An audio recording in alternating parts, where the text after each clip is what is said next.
బొమ్మ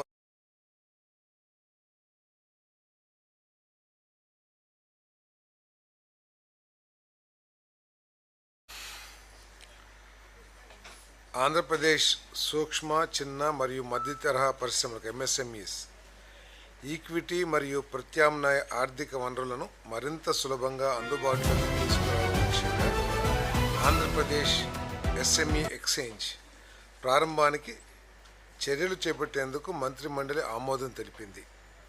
అదేవిధంగా ఏపీఎస్ఎంఈఎక్స్ స్థాపన కోసం రాష్ట్ర స్థాయి టాస్క్ ఫోర్స్ ఏర్పాటు కూడా సమ్మతి తెలిపింది. ఈ టాస్క్ ఫోర్స్ ఏపీఎస్ఎంఈఎక్స్ రూపకల్పన, సంబంధిత వర్గాలతో సంప్రదింపులు, రెగ్యులేటరీ సంస్థలతో సమన్వయం వంటి అంశాలు నిర్వహించి అమలు విధానానికి సంబంధించిన సమగ్ర ప్రతిపాదనలు రూపొందించి సంబంధిత అధికారులు ఆమోదానికి సమర్పించింది. ఇది ఈ రాష్ట్ర ప్రభుత్వం యొక్క ఎంఎస్ఎంఈల అభివృద్ధి పట్ల ఉన్న చిత్తశుద్ధికి తార్కాణం అని చెప్పేసి మనం చేస్తా ఉన్నాను. మన రాష్ట్రంలో దాదాపు 20 లక్షల పైబడి ఈ ఎంఎస్ఎంఈస్ ఉన్నాయి. మైక్రో, మీడియం ఇవన్నీ కూడా. మీడియం దాదాపు 984 యూనిట్లు ఉంటే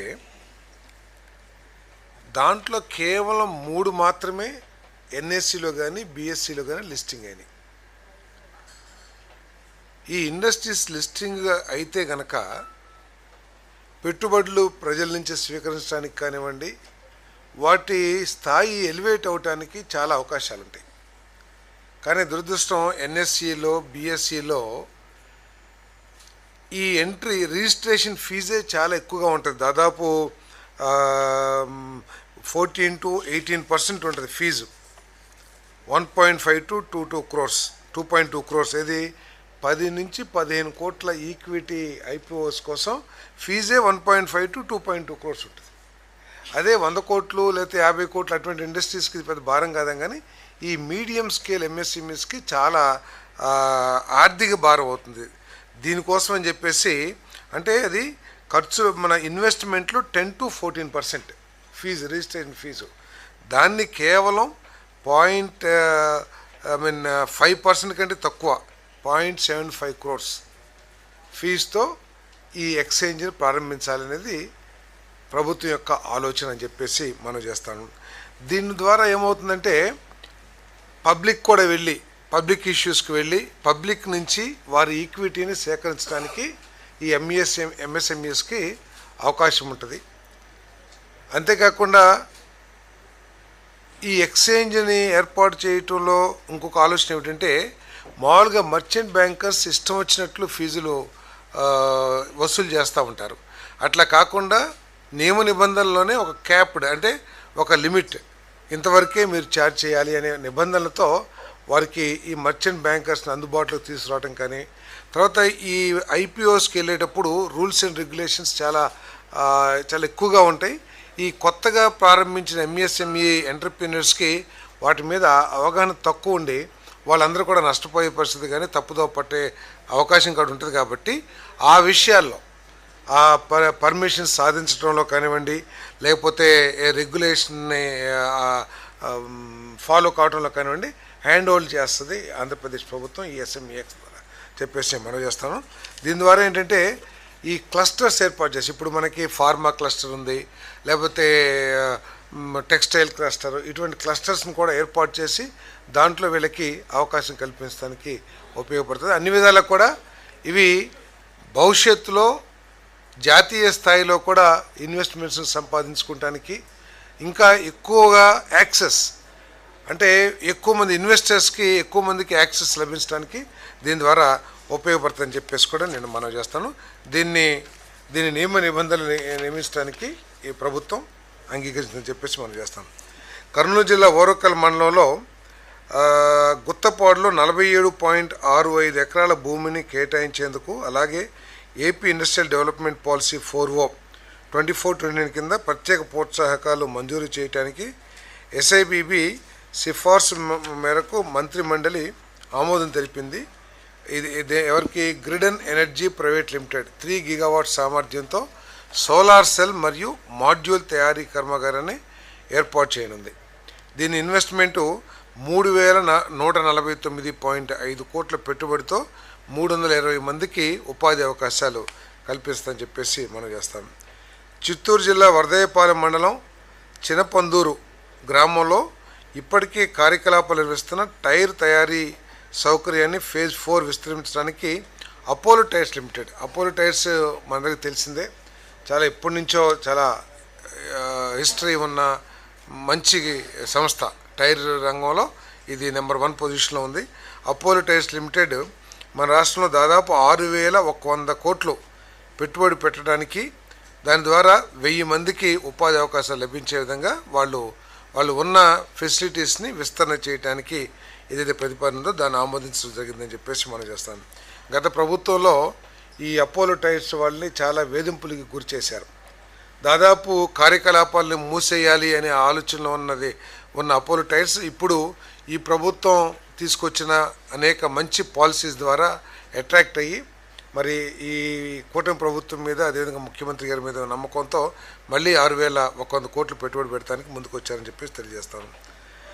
ఇఫ్కో కిసాన్ సెజ్లో గ్రీన్ఫీల్డ్ ఎంజైమ్ తయారీ సౌకర్యాన్ని స్థాపించేందుకు international food and fragrance India private లిమిటెడ్కు ప్రత్యేక ప్రోత్సాహకాలు మంజూరు చేయడానికి ఎస్ఐపిపి సిఫార్సు మేరకు మంత్రి మండలి ఆమోదం తెలిపింది. 3,153 కోట్ల పెట్టుబడితో ఈ ప్రాజెక్టు సుమారు 172 మందికి ఉపాధి అవకాశాలు కల్పించబడతాయి.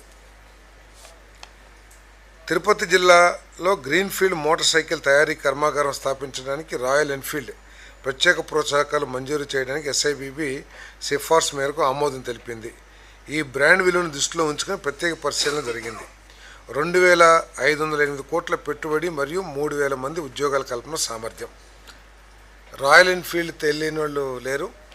రాయలసీమ వెనుకబడిన ప్రాంతం కాకుండా రాయల్గా కాబోతుంది అనేది ఈ మధ్య కూడా పేపర్లో చూసాం. మరి ఈ ఇన్వెస్ట్మెంట్స్తో రాయలసీమ ఈ మోటార్ సైకిల్ ఇండస్ట్రీ సెక్టర్లో రాయలసీమకు ఒక ప్రత్యేక స్థానం కూడా కల్పించబడుతుందని చెప్పేసి నేను భావిస్తున్నాను. పల్నాడు జిల్లా దాచేపల్లి పెడగర్లపాడు మరియు కాసనపల్లి గ్రామాల్లో వేస్ట్ హీట్ ఆధారిత పవర్ జనరేషన్ సహా ఇంటిగ్రేటెడ్ సిమెంట్ ప్లాంట్ విస్తరణకు చెట్నాడ్ సిమెంట్ కార్పొరేషన్ ప్రైవేట్ లిమిటెడ్కు ప్రత్యేక ప్రోత్సాహకాలు మంజూరు చేయడానికి ఎస్ఐబిబి సిఫార్సు మేరకు ఆమోదం తెలిపింది.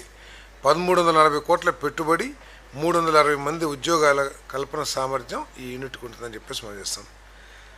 ఎర్లీ బర్డ్ స్కీమ్ కింద కన్సెంట్ ఫర్ ఎస్టాబ్లిష్మెంట్ పొందే గడువును 6 నెలలు పొడిగించడానికి ఎస్ఐబిబి సిఫార్సు మేరకు ఆమోదం తెలిపింది. దీని ప్రకారం కేటగిరీ 1 ప్రాజెక్టు పాలసీ నోటిఫికేషన్ తేదీ నుండి 24 నెలల్లో, కేటగిరీ 2 కాంపోనెంట్ మ్యానుఫ్యాక్చరింగ్ ప్రాజెక్టులు 30 నెలల్లో సిఎఫ్ఈ పొందాలి. అంటే మనం ఇంతకుముందు ఇచ్చిన ఎర్లీ బర్డ్ పాలసీలో ఏదైతే ముందు వస్తాయో, ఏ ప్రాజెక్ట్ అయితే ముందు స్థాపిస్తారో వాళ్ళకి స్పెషల్ ఇన్సెంటివ్స్ ఇచ్చారు. దానికి టైం లిమిట్ని మరి కేటగిరీ 1 ప్రాజెక్ట్కి 6 నెలలు, కేటగిరీ 2 కాంపౌండ్ మ్యానుఫ్యాక్చరింగ్ ప్రాజెక్ట్కి 30 నెలలు టైం లిమిట్ కేటాయించింది. ఆక్ south east India private limited, messrs ITC limited మరియు messrs Hangyo ice creams private limited, ఈ 3 కంపెనీలు ఏపీఐడిపి 4O కింద క్యాపిటల్ సబ్సిడీ మరియు అన్ని ఇతర ప్రోత్సాహకాలతో సహా ఎర్లీ బర్డ్ ఇన్సెంటివ్ స్కీమ్ కింద ప్రోత్సాహకాలు మంజూరు చేయడానికి ఎస్ఐబిపి సిఫార్సు మేరకు ఆమోదం తెలిపింది. నాన్ గ్రీన్మెంట్ ప్రైవేట్ లిమిటెడ్ ప్రాజెక్టు విషయంలో ఎస్ఐబిపి సిఫార్సుల మేరకు జీవోఎంఎస్ నెంబర్ 31 పరిశ్రమలు వాణిజ్య శాఖ తేదీ 27/2/2020 వరకు సవరణలు చేయడానికి మంత్రి మండలి ఆమోదం తెలిపింది. ఈ సవరణల ప్రకారం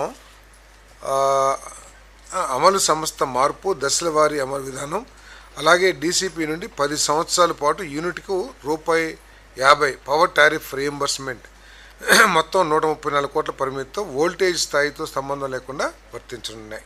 అంటే ఆల్రెడీ ఇంతకుముందు ఎస్ఐబిలో ప్రమోట్ చేసి యాక్సెప్ట్ చేశారు క్యాబినెట్, దానికి కొంత అమెండ్మెంట్స్ ఇవ్వడం జరిగింది.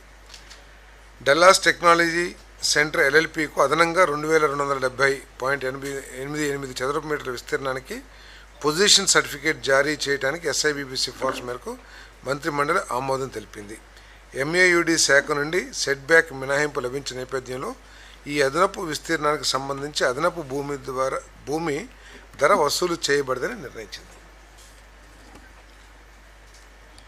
Sky route Aerospace private limited విషయంలో సేల్ అగ్రిమెంట్లో ఉన్న పెరిగిన పరిహారం మరియు అదనపు ఛార్జీలకు సంబంధించి నిబంధనలు తొలగిస్తూ సంస్థ బాధ్యత కేవలం సేల్ కన్సిడరేషన్ చెల్లింపుకే పరిమితమని స్పష్టత ఇచ్చింది.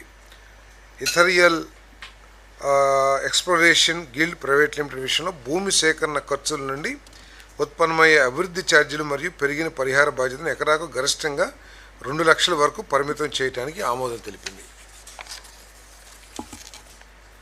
అనంతపురం మరియు అన్నమయ్య జిల్లాల్లో 4 బ్రాయిలర్ బ్రీడర్ ఫామ్లు మరియు 1 హ్యాచరీ స్థాపనకు సంబంధించి స్నేహ ఫార్మ్స్ ప్రైవేట్ లిమిటెడ్, స్నేహ ఫార్మ్స్ అనేది ఈ హ్యాచరీస్లో చాలా పేరున్న కంపెనీ, పాలసీ కింద ప్రత్యేక ప్రోత్సాహకాల ప్యాకేజీని విస్తరించేందుకు ఎస్ఐబిబి సిఫార్సు మేరకు మంత్రిమండలి ఆమోదం తెలిపింది. దీనికి పెట్టుబడి 277.94 కోట్ల పెట్టుబడితో అమలు కానున్న ఈ ప్రాజెక్టు ద్వారా సుమారు 435 మందికి ఉపాధి అవకాశాలు లభిస్తాయి. ఉయ్యాలవాడ నరసింహారెడ్డి ఎయిర్పోర్ట్లో పీపీపీ విధానంలో ఆపరేట్, మేనేజ్, డెవలప్ మోడల్ ద్వారా కన్సెషనర్ ఎంపిక కోసం ముసాయిదా ఆర్ఎఫ్పికు మంత్రిమండలి ఆమోదం తెలిపింది. ప్రీబిడ్ సమావేశంలో వచ్చిన సూచనలు మరియు విచారణల ఆధారంగా ఏపీఏడిసిఎల్లోని టెక్నికల్ కమిటీకి ఆర్ఎఫ్పి నిబంధనల్లో అవసరమైన సవరణలు చేయడానికి అనుమతి ఇచ్చింది. బిడ్డింగ్ ప్రక్రియ పూర్తయిన అనంతరం తుది ఆమోదం కోసం ప్రతిపాదనను మళ్ళీ మంత్రిమండలి ముందుకు తీసుకొస్తారు. దీంట్లో నైట్ ల్యాండింగ్ ఫెసిలిటీస్ కూడా పెట్టాలని చెప్పేసి నిబంధనలు పెడుతున్నారని చెప్పేసి మనం చేస్తాను. ఉడాన్ స్కీమ్ ఏదైతే ఉందో ఈ ఎయిర్పోర్ట్ కూడా, అంటే ఈ కర్నూలు ఎయిర్పోర్ట్ కూడా దాంట్లో ఉడాన్ అప్రూవ్ చేసిన ఎయిర్పోర్ట్స్లో ఒకటి. మరొక పెద్ద ఇన్వెస్ట్మెంట్ ఈరోజు ఆంధ్రప్రదేశ్ అంటేనే గూగుల్ సెంటర్ హబ్ లాగా తయారవుతూ ఉంది. దేశంలోనే ఎక్కడా లేని స్థాయిలో గూగుల్ సెంటర్స్ మన రాష్ట్రానికి వచ్చినాయి. డేటా సెంటర్స్, గూగుల్ సెంటర్ దాంట్లో ఒకటి. మళ్ళీ ఇప్పుడు కొత్తగా విశాఖపట్నం జిల్లాలో కేబుల్ ల్యాండింగ్ స్టేషన్తో అనుసంధానంగా గిగాస్కేల్ ఏఐ డేటా సెంటర్ ఏర్పాటు చేయడానికి రిలయన్స్ ఇండస్ట్రీస్ లిమిటెడ్కు 854.97 ఎకరాల భూమి కేటాయింపుతో పాటు ప్రోత్సాహకాలను విస్తరించేందుకు ఎస్ఐబిపి సిఫార్సు మేరకు మంత్రిమండలి ఆమోదం తెలిపింది. విశాఖపట్నం జిల్లాలోని పోలిపల్లి, భోగాపురం ఈస్ట్ మరియు భోగాపురం వెస్ట్ గ్రామాల్లో ఈ డేటా సెంటర్ నెలకొల్పబడనుంది. భూమిని 25% రాయితీతో కేటాయించడానికి మంత్రిమండలి ఆమోదం తెలిపింది. అలాగే ప్రధాన వాటాదారులు మరియు సంబంధిత ప్రభుత్వ విభాగాల సూచనలు, అభిప్రాయాన్ని పరిగణలోకి తీసుకుని ఎస్ఐబిపి సిఫార్సు